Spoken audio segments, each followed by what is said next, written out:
Like every day. See, look at that. What That am looks I so doing? good. What's up, Deborah? What's up, Callie? She says, good morning. If you got some swag. Joshua Jose is here. I haven't seen your name. What's up, Joshua? So if you need to get swag for your business or whatever, your mama, your auntie. Your mama. What's up with that? Is it your auntie dad. or auntie? It's your auntie Lisa. Anyway, go to scrantonroadministries.org, Right. scrantonroadministries.org, You or go better to agree. scrantonroadpromo.org, What's up, scrantonroadpromo.org for more. Tony? What's up? He says, stay warm and blessed. Why am I not seeing all this? Rob was like, Jannelle, you a trip. Mary Margaret Brown, what's up, Mickey? What's up, Mickey? What the? Deborah, Jannelle, the burning question. Did you go shopping this weekend? You guys are going to be so proud of me, but I didn't want to, because then we don't stay to our topic. What should I do? Oh, I wasn't seeing any of these comments. Oh, okay. She made me change everything we're doing by sitting up close to you, so I don't know what's going on. So, I was going to include my sister, like you guys said. She is like mommy number 2 to my kids, like big time. We're literally like living life together and vice versa. So I was like, oh, we're going to do this with Lorena. We were going to do it last weekend, missed it. And Giselle was like, okay, good. Let's not do it Saturday. Let's do it Sunday. But then Sunday comes around, and if you got a big family I was just like, okay, this isn't going to happen if I don't get on it. So I grabbed the girls right before church. I told Len, listen, I'll be back. You get the boys going, and I'll meet you at church. And then Nia, who's 6, she was like, where you going? Where you going? And I was like, oh, we're going to get something for Raina. Well, can I go? So I just brought her. It was supposed to be just me and Raina. I just left my sister because she was still at home. And so I took the girls out. We went to Dunkin' Donuts. They were able to order whatever they wanted. Raina didn't know what to do. She like, got some kind of blue thing. can I get a colada? I was like, yeah. I was like, you want whipped cream? Yeah. Oh, and so we got the That's really donuts with a spider. If you like being part of a big family, that's a big deal. There was one time Devonna took out Elijah for his birthday, and the man comes up and was like, okay, so what do you want to drink? And then he goes, water. And she was like, no, you can order whatever you want to. He goes, really? Can I have some Coke? Like, that's a big deal. So Raina, they ordered whatever they wanted. It was super cool. And then we went to Target. And when I told Raina what she was getting, she lit up. And she was just, like, walking with a, like, fancier step. She was so excited. And then Nia a couple times, who's 6. How come I don't get one? How come she just gets one? So the deal was, I told Raina, when we take Nia out in a couple years to get her training bra, you'll come with us. And then you can kind of help Nia. And then one funny thing, so of course Raina puts it on, leaves it on the rest of the day. And she walks up to me later in the day and was like, oh, this bra is just so tiring to wear. And then she walks away. I looked at my sister like, wow, we are already sick. Can you believe that? Oh my God. Like, girl, I've been wearing this for and 52 so years. Hello.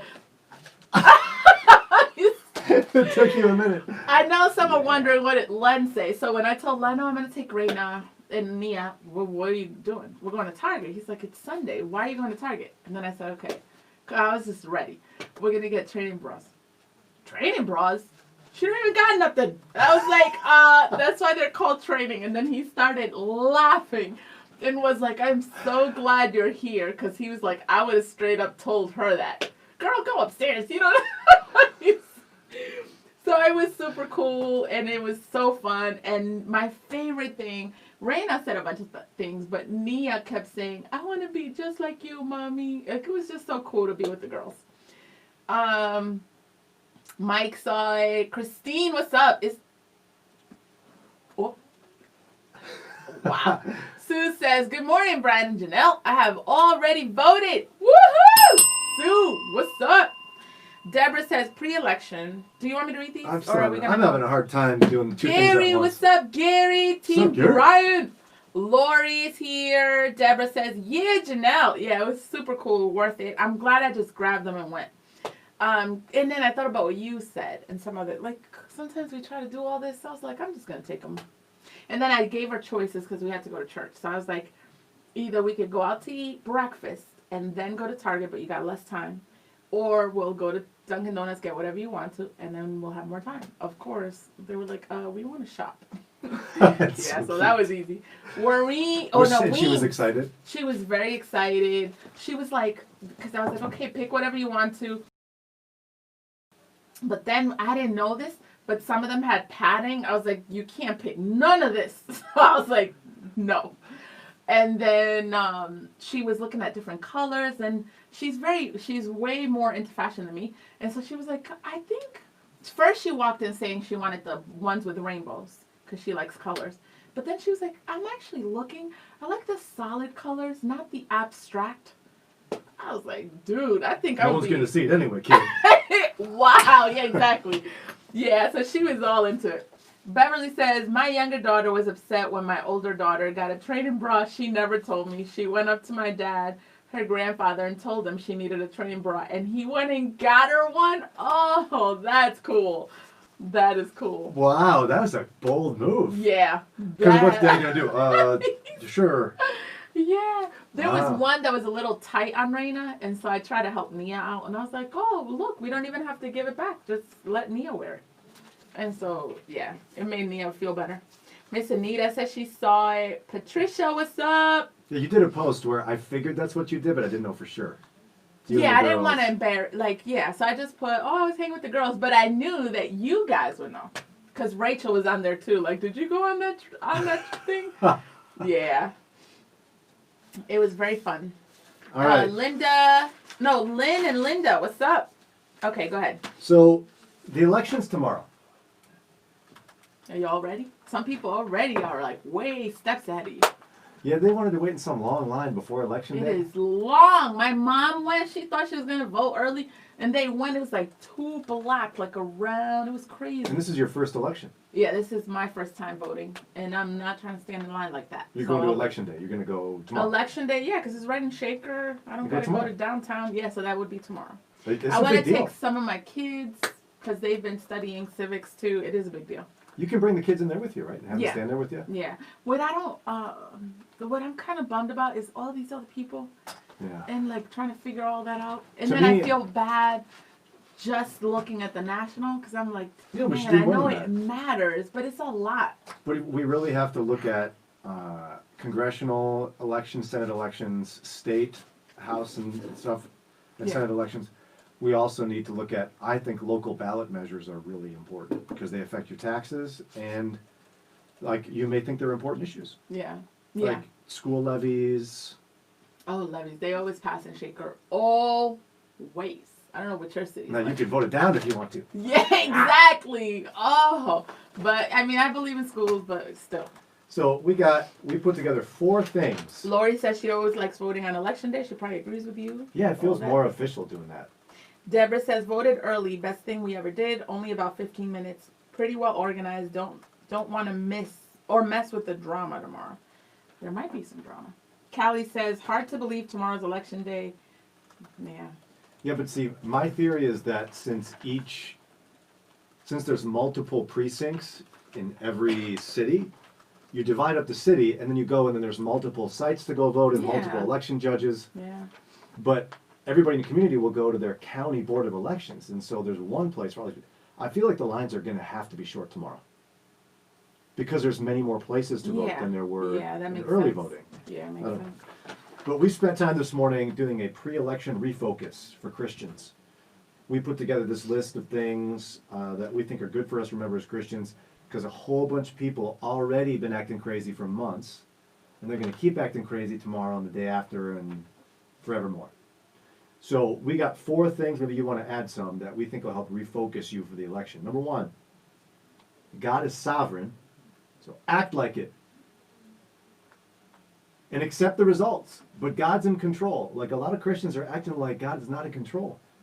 But don't forget that Isaiah 45 says, I form light and create darkness. I make well-being and create calamity. I am the Lord who does all these things. In Matthew, Jesus said, are not 2 sparrows sold for a penny, and not one of them will fall to the ground apart from your Father. But even the hairs on your head are all numbered. Fear not, therefore, you are of more value than many sparrows. If God knows the hairs on your head and when some bird dies, he knows who's going to win the American election. And so if you're walking around acting like God's not in control, you are not representing Jesus well. Yeah. Yeah. And you gave an example of a coworker years and years ago where came back the day after election and was crying. Yeah. It's like, And so that's like a practical example on like, do you trust? yeah, like Sovereign what are God. you doing crying? You should be praising God no matter what the result because his will has been accomplished. So that means on Wednesday when we go to work and it's the opposite, whatever opposite it is to you, what should your... You can be disappointed, but at the same time, we as Christians are called to accept God's sovereignty. And so we need to acknowledge that whatever happens, God's in control. And therefore, we can't be acting like it's the greatest thing that ever happened or the worst thing that ever happened. Wow. We have to be able to have a measure of peace about us Yeah. because Yeah. God is sovereign. No? What's up, Leslie? And Deborah says, oh, wait, yeah, Deborah says, as Christians, we need to vote for the party that supports our worldview. Sadly, the person in that party might not be who we like. The thing with that, Deborah, is that sometimes it's hard to feel that either party supports our worldview, right? And Yeah. like if we look at, if our worldview is biblical, can you fit any party 100% in? Christians don't fit into any party. We fit into parts of parties, Yes, definitely, yeah. but we do not fit perfectly in every party because if you're following Christ, you're going to follow, whether you like it or not, his expectations of us. And they're going to call us to do anything from protect the unborn, to fight against racial injustice, to fight Care for the against poor. assisted suicide and care for the poor, to fight for refugees and care about their well-being. It's going to cause you to go back and forth and back and forth and back and forth. And so declaring one party is more holy than the other is not a helpful thing for Christians to do. So the next one would be this. Pre-election refocus. Love and pray for your enemies. That means the other side of the aisle. Whatever your side is, to love and pray for your enemies, that means the other side. Matthew 5, Jesus is pretty clear about this. He says, "You've heard the law that says, love your neighbor and hate your enemy. But I say, love your enemies. Pray for those who persecute you. And that way you'll be acting as true children of your Father in heaven. For he gives the sunlight to both evil and the good, and he sends rain on the just and the unjust alike. If you love only those who love you, what reward is there for that? Even corrupt tax collectors do this much. If you are kind only to your friends, how are you different from anyone else? Even the pagans do that. But you are to be perfect, even as your Father in heaven is perfect." So how about this one? If you are kind only to people on your side of the aisle, how are you different from anyone else? Even pagans do that. So kind. You brought up a verse in Ecclesiastes. Because that kind this week could look like, make sure when you engage with people at work or in your neighborhood, you're kind about it. What about when you close the door and now it's just you? Does that scripture still apply? Yeah, because And how? and that goes to number 3 actually, I think. Oh, yeah. It's fix your attitude and your internal voices. Mm-hmm. Fix your attitude and your internal voices. A lot of people will in public do what you're saying. They'll be real good about being respectful and loving to the other side of the aisle and gentle and kind. But when they close the doors at home or they're thinking in their mind, they're being nasty. As Jannelle would say, you nasty. Nasty. Even the whole, like I've heard this in other elections, the whole feeling of, well, whatever, that's not my president, so like kind of handling with the loss that way. Because it's hard. When you've spoke against, and then you spoke against this person the way you have all these months, it's hard to switch that and be like, okay, now I got to do what the Bible says, which is honor my leader. It's hard to switch that, but being mindful of it because your posture has been a certain way. But that's why we shouldn't have done that to begin with. That's right. But in this case, I like Ephesians 4, where it tells us to get rid of a bunch of things. Get rid of bitterness, rage, anger, harsh words, and slander. So think about this one. Get rid of harsh words. You got an attitude problem about the other side or the other candidate? Are you saying harsh words or muttering harsh words or thinking bitter thoughts as you drive past that neighbor's house who's got the other guy's sign in the yard? If you're doing that, you're not representing Christ well. You're not representing Christ well. So you've got to fix your attitude and your internal voices to turn off the bitterness, rage, anger, harsh words, and slander. It says, as well as all other evil types of behavior. Instead, be kind to each other, tender-hearted, forgiving one another, just as God through Christ has forgiven you. This reminds me of something Len talked about. Oh, my kids in their civics class this week, which is a homeschool class, had a debate. Oh my goodness, it was recorded. I got to send it to you later. It's crazy. And so as we were learning about, they were running, we got a few of them running for president and whatever. And so in the conversation, what came up is, how do you bring the two sides together as one country the next day? Len and I talked about it or whatever, but then I thought, man, that shouldn't, as believers, we shouldn't wait for anybody but the church to do that. Like in your circle, how do you bring the sides together, people you disagree with on social media or in your job, you know? And so if you mentioned a little bit about it, if you win, what does the conversation look like on Wednesday? Or if your side wins, if you lose, what is the conversation? Or even if it's on social media, what does that look like? Perfect segue. Number 4, behave yourself on Tuesday, Wednesday, the rest of the week, and forevermore. Behave yourself. Jannelle's perfect segue here deals with this one. Look at 1 Corinthians 13. We often look at 1 Corinthians 13 in the context of marriage, even though the passage isn't about marriage. But it describes Christian love and the counterintuitive nature of Christian love. When you talk about marriage, you often hear people talk about being patient and kind. You're not insisting on your own way. You don't keep record of wrong, things like that. How about this one? Love doesn't boast. That one. Oh. So if you are getting ready to type up your victory lap for Wednesday or whenever the election's decided for your candidate, love doesn't boast. If you're boasting, you're not being a good Christian. What about love isn't arrogant or rude? If you're gloating about your victory at all, online, in person, whatever you're doing, if you're gloating, you're being arrogant and you're being rude, and you're not representing Christ well. How about 1 Corinthians 13 also says that you shouldn't be irritable or resentful. Are you going to be irritable if your guy loses? Resentful? You're not supposed to be that, because love isn't that. And those who don't know love don't know God, because God is love. And so it matters how you behave in the wake of whatever happens. Yeah. So behave yourself on Tuesday, Wednesday, the rest of the week, and forevermore. Because love doesn't boast, it's not arrogant, it's not rude, it's not irritable, and it's not resentful. Yeah. And in that love, it's promoting, I think it's past the making our neighbor feel loved, it's promoting unity. And if we're calling people around us in our country to be unified and all the things that we very quickly talk about, our behavior should promote what we say is important, and in this case is unity. I want to say, Holly, what's up, and Chuck and Walker, if you're here for the first time, because I'm seeing a lot of new names, just wave, like, do something.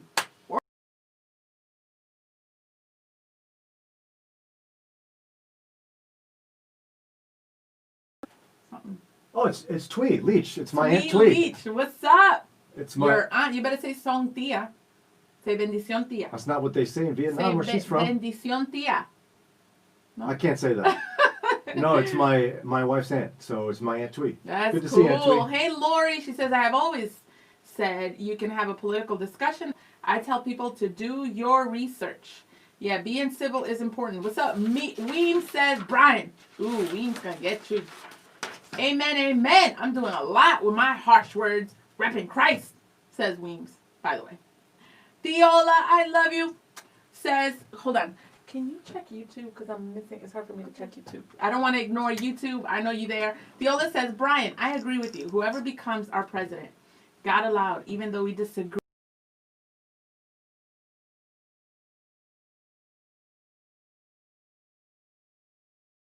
Who to vote for. Wow, because we talked about one thing today, people saying, this is the most important election. I say that every 4 years. Yeah. Lori says, my pastor said, anything on anybody? James says hi. What's up, James, on YouTube? Lori says, my pastor said we're Christians no matter what political beliefs we aspire to. We need to show love to one another. I have been praying for safety of all candidates and their entourage. Yeah. Yeah, and Mike is proud of you. Why wouldn't stop and let's just, he said, good summary, bro. Good job. Again, the 4 things for Christians for pre-election refocusing. Number 1, God is sovereign, so act like it. He's in control. Your actions, your behavior, your attitude ought to reflect the fact that God's in control of the outcome, whether it's what you want or not. Number 2, love and pray for your enemies, and that means the other side of the aisle. And as Paul said in Romans 12, don't just pretend to love others, really love them. Jesus chastised us that even pagans can love people who are nice to them and like them and are their friends. What's up, YouTube people? Man, y'all are quiet. Don't do that. You don't have to act all polite. You can be like, what's up? What's up? Brian's crazy. Do all that. That's what she does every day. Number 3, fix your attitude and your internal voices. Yeah, I like that one. Because we're called to in Ephesians 4, get rid of bitterness, rage, anger, harsh words, slander. Those are not things Christians do, so get rid of them. And finally, number 4, behave yourself tomorrow, Wednesday, and the rest of forevermore. That one's Because important. love doesn't boast, it's not arrogant, it's not rude, it's not irritable, it's not resentful. And even Proverbs 24, I didn't mention, do not rejoice when your enemy falls, and let not your heart be glad when he stumbles. What's up, Mary on YouTube? We love you, your family. You were going to say something else about it. Oh no, my Aunt Twee said hello. Hi, Aunt She Twee. said, no. More importantly, she said, you guys are the best. Woo! It's true. Tiffany says, good morning. I missed the show this morning, so I'm happy to be able to tune in here. Thanks for the reminders of love. I love the work you do. Yeah, Tiffany, is this your first time here? I know I needed this encouragement from Brian and from the family as we've talked about it this morning, because the temperature and the tone is different. Even some ministries talking about, like I've yesterday, heard a ministry saying this is the end, things are not going to get any better, and these are end times. Like, and so I know you say it's every 4 years, but it's just like, oh my gosh, even though in your heart you don't know, it's just like draining. So I felt like this morning was very life-filling. The whole, like, we're people of hope, and we should be sharing hope with our neighbors. And when you feel like God's own people are like, wow, guys, you remember who's on the throne? Like, that never changes. And people who think this is the most important thing that's ever happened, they really need some historical perspective. But can you imagine being in the church during the Civil War? Wow. You want someone to tell you in 2020 it's all over? It's the most important thing? Really? How about, I just watched over the weekend, because it was finally free, Dunkirk. What's that? It's a World War II movie. It's good. Well, somebody texted me about that from the show. Yeah, so Dunkirk tells the Was story. that new this weekend or something? Like, why is No, more it's been, people I think it was on watching TV finally, Okay. which was part of it. But so this was a World War II when British and French troops were driven all the way by the Germans to the coast of France, and they were surrounded by the Germans. And the only way they escaped with their lives is that private boat owners from London and around Great Britain, the government begged them to get in their boats and go across the English Channel and rescue soldiers on private boats. And they went and rescued them, and they hightailed it back, retreating like crazy to the other side, and they made it to safety in England. You want to tell people in the world, in America, at that 2020. point, that 2020 is the most important election in America? How about when the Nazis were just about to defeat the last country left standing in Europe? How about when we finally got involved after Pearl Harbor? You don't think that mattered? Like, get some perspective, calm down, and trust the Lord. And like Theola says, there are people living today that have lived through some stuff that have to be thinking, seriously, y'all? Like, you know, have to have. It's a very important election. Fortunately, more people are voting. That is encouraging to see people exercising their rights. I mean, it's a unique election, but every 4 years we say we've never seen anything like this before, for whatever reason. Yeah. I remember, you don't remember 2008, people? 2008 was a big deal. Yeah. And then does anybody remember in 2000,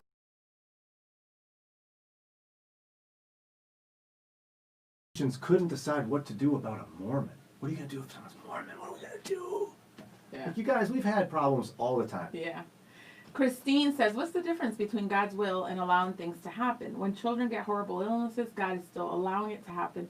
But I don't think it is his will for the child to be sick. Just because things happen, I don't think we can equate it with God's will. But he is allowing things to happen. That's a good distinction. Well, no, Christine, here's what I'll tell you. There's a passage in Amos that's pretty difficult, but it says, if a city is destroyed, is it not the Lord who's done it? Like, can you imagine being Israel when they were destroyed in Babylon? God did that. Like, whether we like it or not, God is sovereign. He is in control. There aren't mistakes he makes that cause bad things. Yeah. And he can work all things together for the good of those who love him and are called according to his purpose. But I don't think we can remove his sovereignty when we're unhappy with something. That's just my take. Lori says, how about 2000 and the hanging chads in Florida? Oh, yeah. Patricia says this is the most important national election happening this year. But you remember Florida 2000? You I do. Yeah, yeah. Oh, yeah, I was in college then. I remember being like, looking at TV, because I didn't care. Yeah, Like, yeah. they're still worrying about this? Yeah. Bush v. Gore went to the Supreme Court like a while later. Yeah, but this is the most important election in November 2020. Yeah. Oh, yeah. Good job. This is hands This down is it. the most important election Yes. in November of 2020. Oh, man. Guys, go vote. It's so exciting. I'm going to vote for the very first time. And like my daughter said when I finally got my citizenship, Mommy's innocent. Or Mommy's an innocent. She meant to say I'm a citizen. She's not innocent. She's very guilty. Bye, guys. Bye, Lori. Sue loves the encouragement, says you are right. You love that. Gary, what's up? Patricia. I want to say what's up to Mary and James on YouTube. And then all you other people, I'm going to do a little thing.